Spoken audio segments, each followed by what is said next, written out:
Antes de la construcción del Canal de Panamá en 1914, Valparaíso era la puerta de entrada a la costa occidental del Océano Pacífico. Así conoció una época de esplendor, en que se construyeron sus fundacionales edificaciones y que más adelante le permitió ser consagrada como Patrimonio de la Humanidad. Figura fundamental de su característica arquitectura es el maestro de la forma y el espacio del capítulo de hoy, Esteban Orlando Harrington.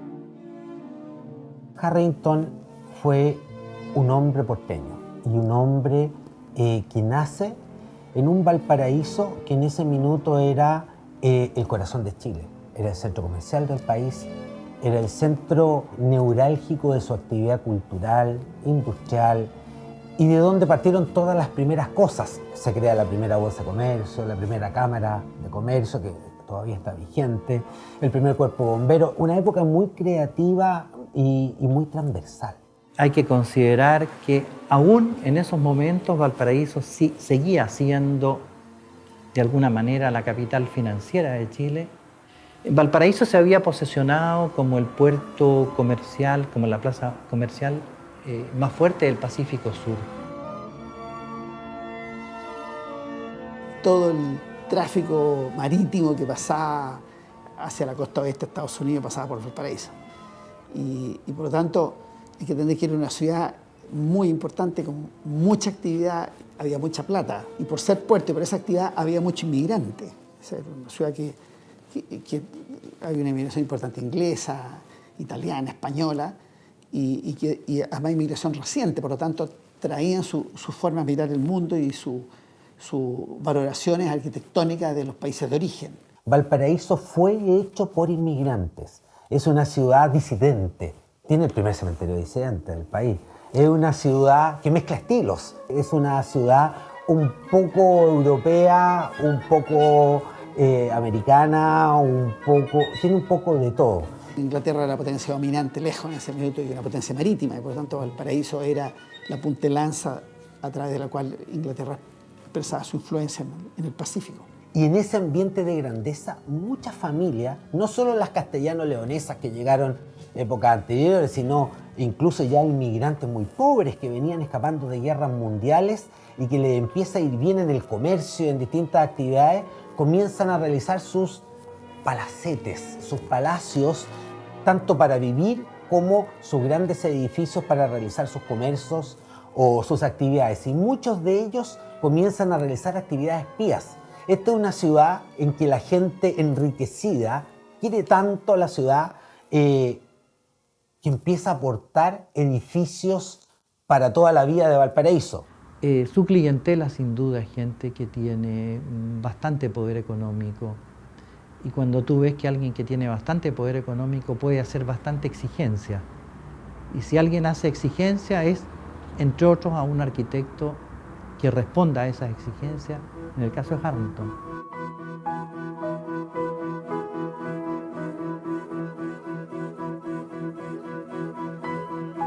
Su seriedad y eficiencia construyendo viviendas le significan prontamente poder participar de un proyecto a gran escala. A mi espaldas, el edificio del Ex Hotel Royal de Valparaíso, la obra más notable, más volumétrica que desarrolló el arquitecto Esteban Orlando Harrington. El hotel está inaugurado hacia 1899, siendo el hotel más grande en la historia de Valparaíso. Está construido sobre los cimientos del antiguo Hotel de France, que se incendió hacia 1892.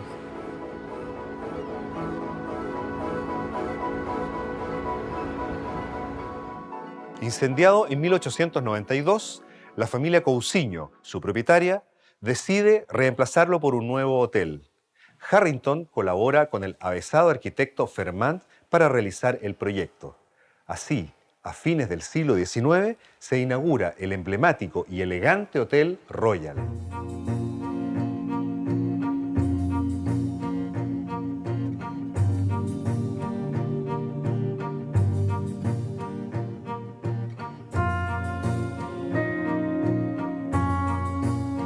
Adopta todos los elementos del historicismo clásico, en términos de una fachada que tiene muchos elementos de adorno, moldeados en un estuco que está en general adosado sobre una albañilería de ladrillo, muy bien parada y muy bien trabada, donde predomina el lleno sobre el vano, es decir, son edificios de ventanas muy pequeñas, donde las estructuras están propuestas de una manera tal en que hay una continuidad vertical muy clara, en todas las esquinas hay un pilar y las grandes luces se consiguen solamente a través de entrepisos de madera, por ejemplo.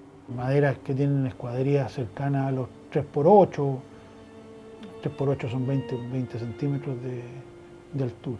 La altura del edificio, su volumetría mayor, hizo que fuera uno de los hoteles más importantes de su época. O sea, fue un modelo de vanguardia en la hotelería, en la tipología, un edificio que logró también responder la alta demanda de pasajeros. Si alguien viene a invertir a Valparaíso, por supuesto, hay una imagen pujante, que tiene que ser la imagen que a la persona que viene a Valparaíso le tiene que llegar. Muy seguramente eso fue ya algo que se le transmitió a todos los arquitectos en general. Uno puede ver el nivel en realidad en el que se construye en esa época, el nivel de acabado que tienen sus salones, en la espacialidad que muy característica de grandes alturas que tienen todas las construcciones en rigor de esa época, el nivel de ornamento, también es necesario decir el nivel de lujo. Es un edificio notable, muy impregnado con la línea que él le da. Valparaíso vive mucho el neoclásico, sin embargo, la arquitectura en Valparaíso domina mucho el eclecticismo.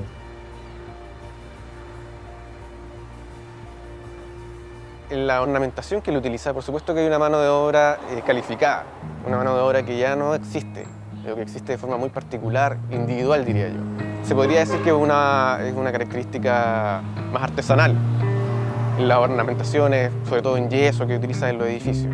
Esa ornamentación ya no la podemos ver, es muy difícil que podamos volver a ver una obra que tenga esas características porque es muy particular de esa época y muy particular de lo que él hace. La espacialidad que mantiene el edificio, eso es notable en su época y es notable en Valparaíso. Así que esa para mí es mi obra regalona de Harrington.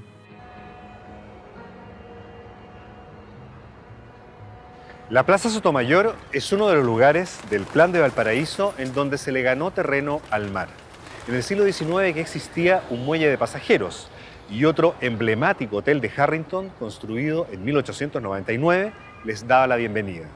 El Hotel Reina Victoria.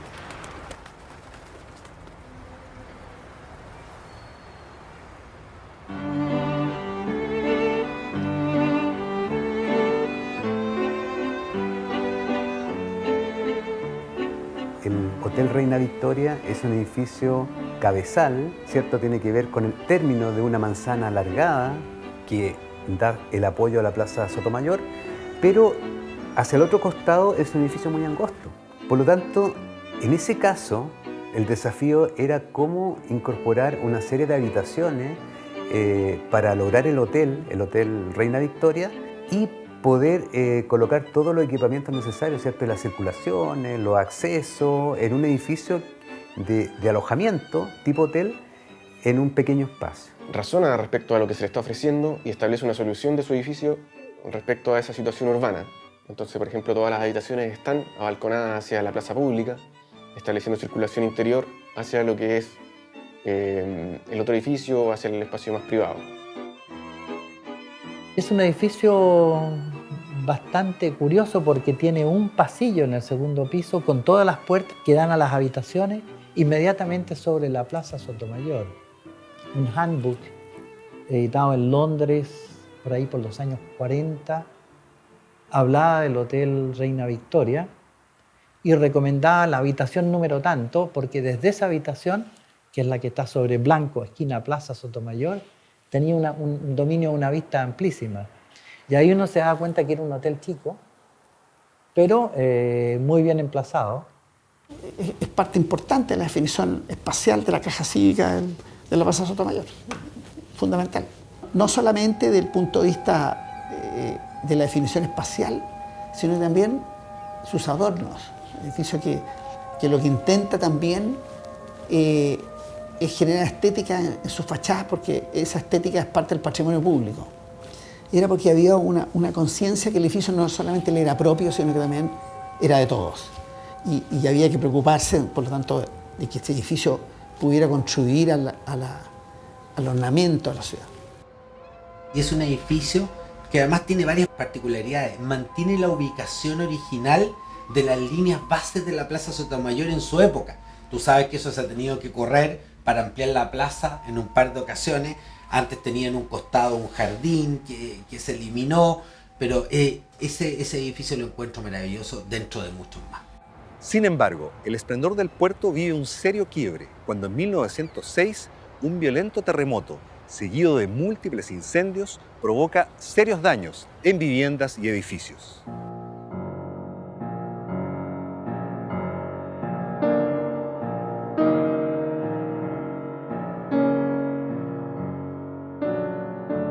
Valparaíso y su desarrollo histórico, urbano y arquitectónico sufre un quiebre importante, como todos lo sabemos, ¿cierto?, con el gran sismo del 16 de agosto de 1906.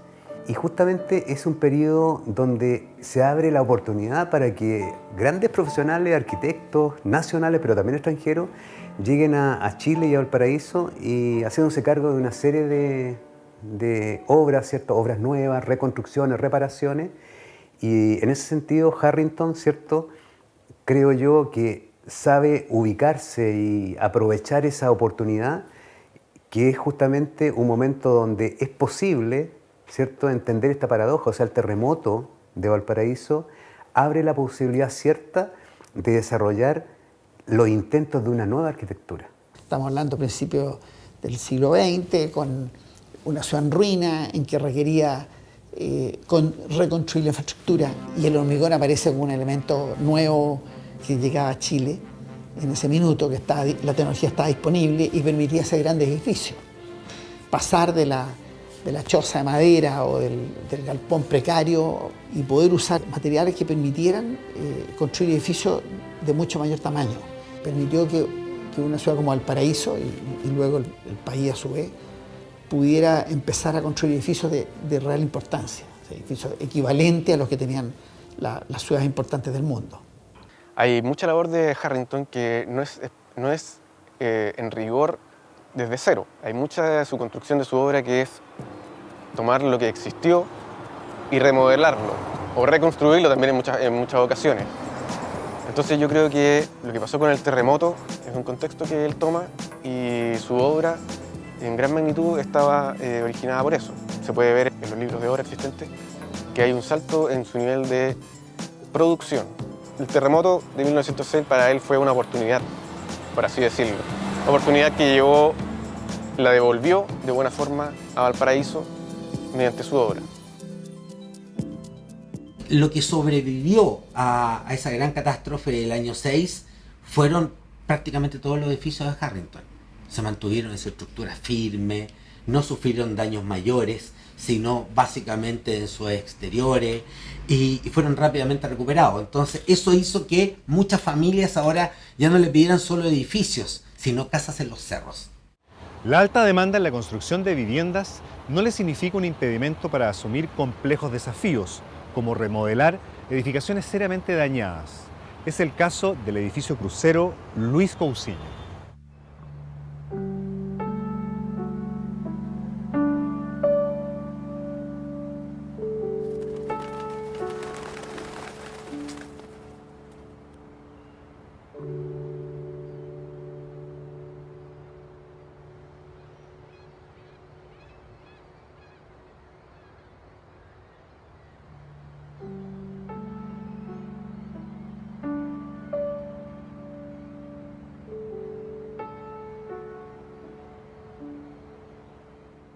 Es un poco el símbolo de la gloria y de la decadencia de la ciudad, porque cuando se construye el edificio en 1881, este sitio donde está construido es un relleno, y es el primer relleno que se hace en Valparaíso y que se entrega a la ciudad en 1875, es decir, 6 años antes que se inicie la construcción de este edificio. Y cuando se entrega este relleno a la ciudad, lo primero que surgen en esta zona de Valparaíso son bodegas, fundamentalmente bodegas con fines de comercio portuario. Además, piensa que tenían el mar muy cerca, muchas veces con temporales y ese tipo de eventos sufrían daños por la entrada del mar. Entonces este es el primer edificio que realmente se toma el relleno y construye un edificio con las características de los edificios más lujosos de Valparaíso.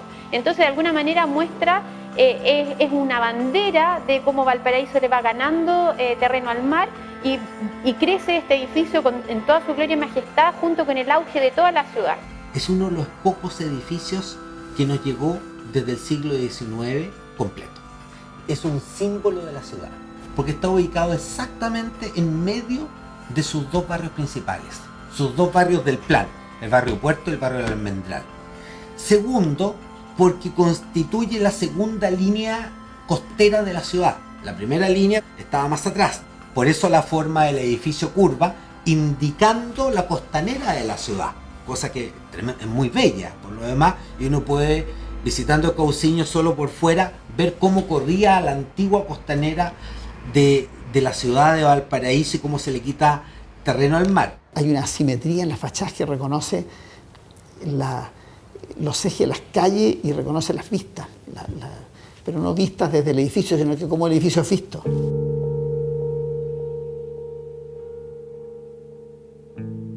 La buhardilla no es parte del edificio original, sino se la imprime Harrington en la remodelación de 1906, y ese estilo abuhardillado es muy de los holandeses que colonizaron Estados Unidos en 1700 y algo. Otra característica del estilo victoriano que se introduce en este edificio barroco son las ventanas redondas, es propia de lo victoriano, y también estas galerías. Si tú te fijas, la buhardilla del cuarto piso de este edificio es con una galería de ventanas muy propia del victoriano inglés, entonces queda una mezcla. Y finalmente hoy día, ¿qué es lo que tenemos? Tenemos esta fachada que es barroca están todas estas cornisas horizontales que van mostrando los niveles del edificio, pero queda con una buhardilla en el cuarto piso que es victoriana, con ventanas redondas y grandes miradores desde el edificio hacia su entorno. Vecino a Luis Cousiño, el malogrado edificio Dacal del arquitecto francés Marcel Dugnon también fue reparado por Harrington y más tarde remodelado completamente por él mismo en 1920. Ambos dan cuenta de la sinuosidad de la antigua costanera porteña y su figura esbelta corresponde a que surgieron adaptándose al trazado vial del sector.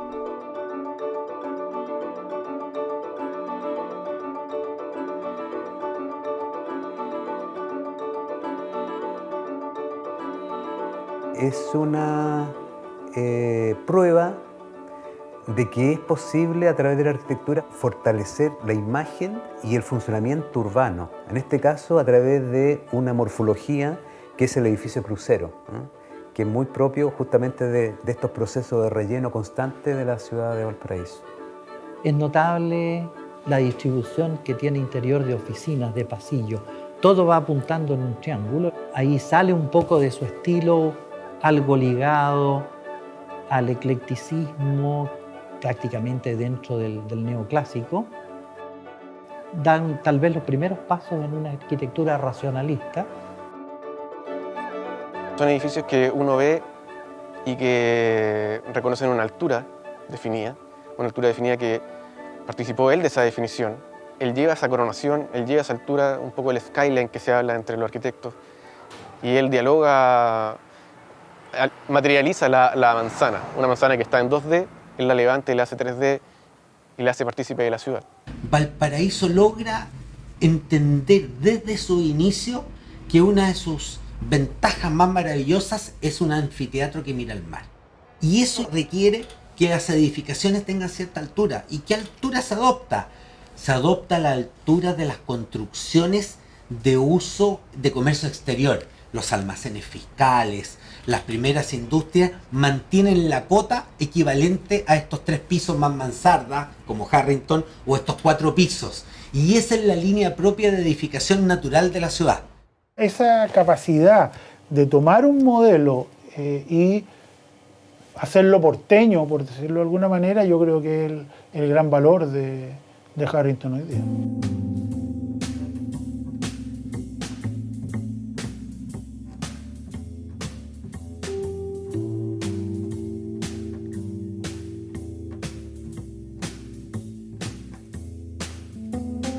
El ganado reconocimiento y la multiplicidad de encargos dan a su empresa familiar la confianza de aprovechar su gran oficio para emprender un proyecto propio en el Cerro Playa Ancha, el pintoresco Pasaje Harrington. Él crea el diálogo, yo diría, en el sentido de que esto que estamos parados en este momento no existía. Él establece un trazado de recorrido entre 2 calles. Esa es la forma en que él, mediante su trazado, dialoga con lo existente y con lo que va a venir. Él un poco escribe ese diálogo, establece las letras, el idioma, digamos, por así decirlo. Ahora lo que se vaya a hacer con posterioridad se aferra a esto y se sigue escribiendo. No había un usuario detrás pretendiendo a través de la arquitectura de la casa representarse a sí mismo, sino que había un arquitecto que buscó una representación y luego apareció el usuario y la reconoció como propia. Estéticamente, además, es una cosa muy buena, muy grata a la vista. El uso de cerchas y otros elementos en la madera es una contribución particularísima también en la arquitectura de Valparaíso.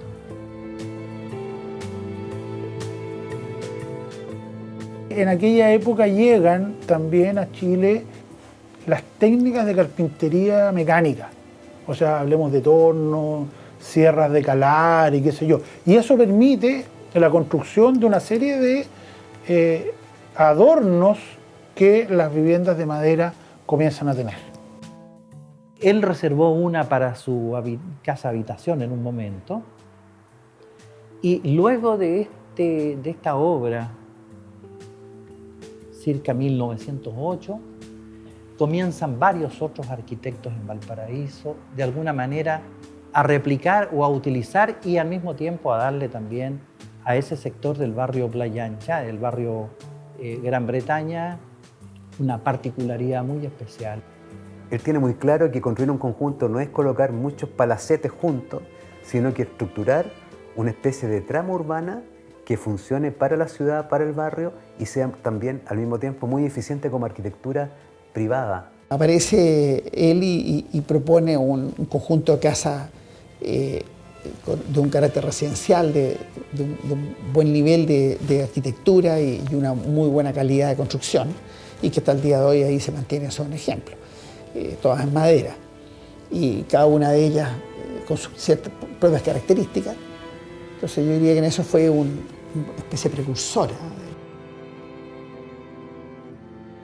En 2003, Valparaíso fue declarado Patrimonio de la Humanidad por ser fiel expresión de la modernidad arquitectónica del siglo XIX, una señal esperanzadora, considerando el deterioro de varios de sus emblemáticos edificios, víctimas del abandono, de incendios y de terremotos.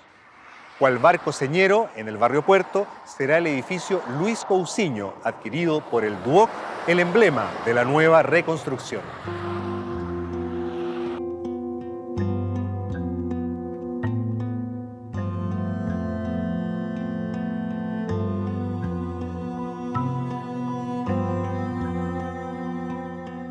Me correspondió convencer al rector del Duoc de por qué era importante recuperar este edificio, una institución de educación superior formadora de técnicos y profesionales que por 10 millones de dólares podría haber construido 2 sedes, el valor de la época, y por qué en vez de hacer eso, que era parte del corazón de nuestra actividad, teníamos que recuperar para la ciudad uno de sus edificios más emblemáticos a tal costo.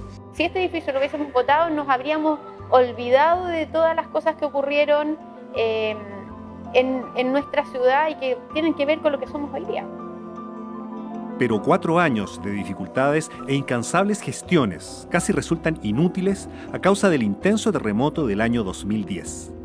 La verdad es que dejó muy mal la estructura, la cáscara que había del edificio, y ahí entra de nuevo otro arquitecto importante del país, que es Juan Sabaj, que es Premio Nacional de Arquitectura, donde de alguna manera este edificio logra nacer desde algo que ya se había perdido y que no quedaba más que el sitio, ¿verdad? La imagen que uno tiene al ver ese edificio, al principio era que no tenía remedio, que el edificio no cabía otra cosa que su demolición. Y tuvimos que tomarnos una calle completa, una pista completa de Avenida Errázuriz y una pista completa de esta calle Blanco durante 5 meses. Y pusimos unos cubos de cemento gigantes con unas tuberías enormes que sostuvieron esos 4 o 5 meses las paredes del edificio mientras reforzábamos las obras internas, lo que nos encareció el proyecto $500,000 más.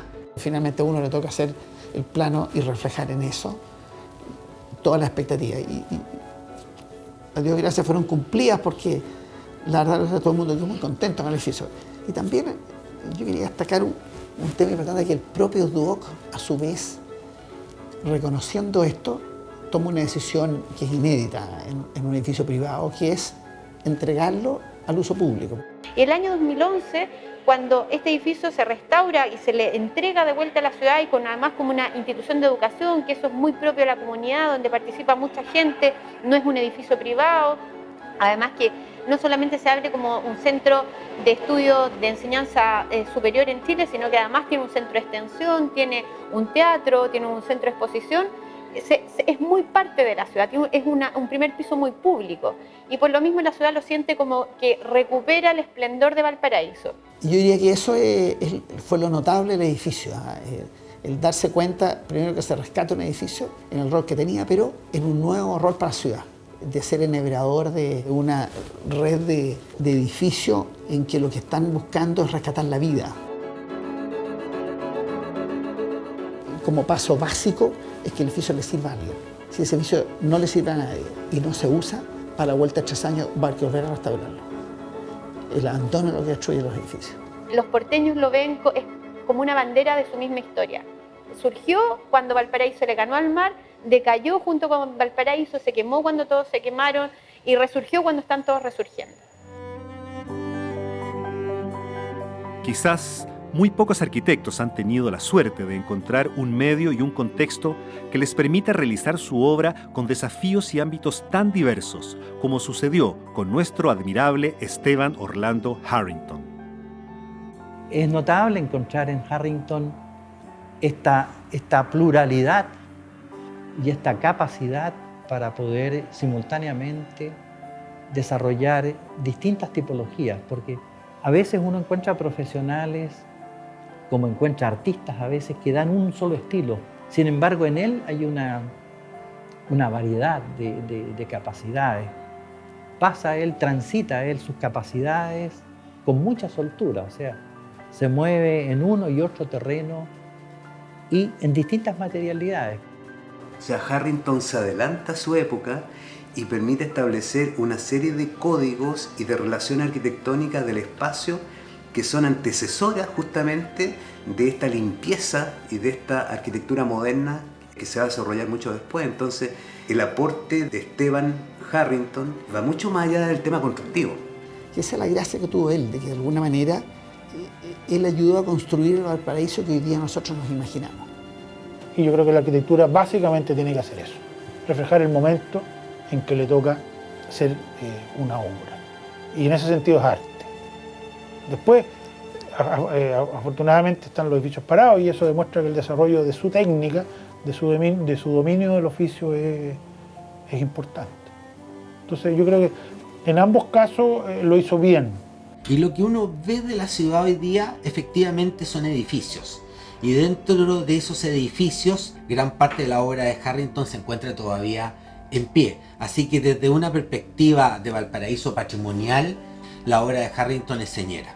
Y por eso ha habido tanto esfuerzo por mantenerla particularmente y recuperarla, que ha sido el trabajo de los últimos 20 años.